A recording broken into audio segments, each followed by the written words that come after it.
اليوم راح نحكي لكم قصة قصيدة تتن يحرق بدلالي سعالي.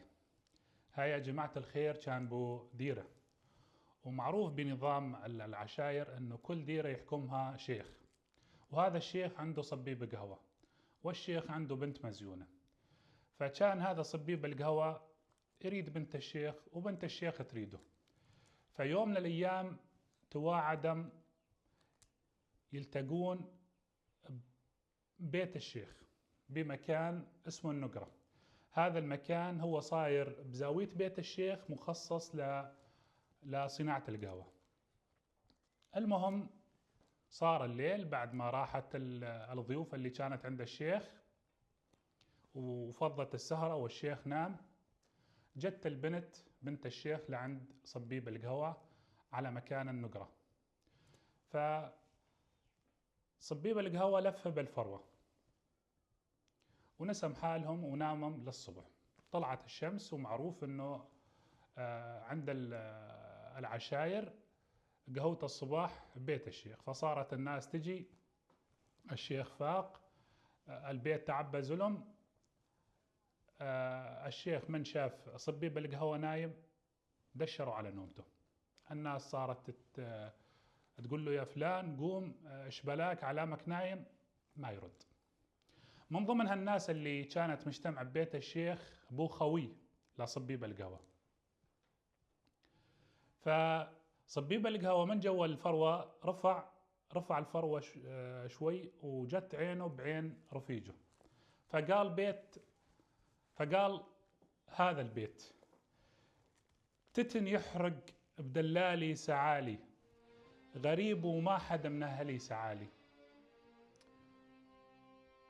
رفيجه لصبيب القهوة سمع البيت، كل الحاضرين سمعوا البيت، فمباشرة عرف انه خويه صبيب القهوة واقع بمصيبة ولازم يفكه. فمباشرة راح على بيته خوي صبيب القهوة وقال هي حرمة تعالي. قالت له علامك ايش بك ايش بلاك؟ قالها بدش تحرقين البيت وكل شي به. قال له قالت له يا رجال يطولك يقصرك، شلون نحرق البيت؟ هذا بيتنا وبيت عيالنا. قالها بدش تحرقين البيت. قالت له تكرم. قالها بس وصلت، شفتيني وصلت بيت الشيخ تكتين على البيت غاز وتعلقينه. المهم هذا الرجال عاود من بيته لبيت الشيخ، والحرمة فعلا من شافت زلمتها وصل بيت الشيخ كتت غاز وعلقت البيت وصارت تصيح، والخيل صارت تنادي. المهم الناس كل شيء مجتمع ببيت الشيخ، دشرم بيت الشيخ، وين راحم يطفون النار.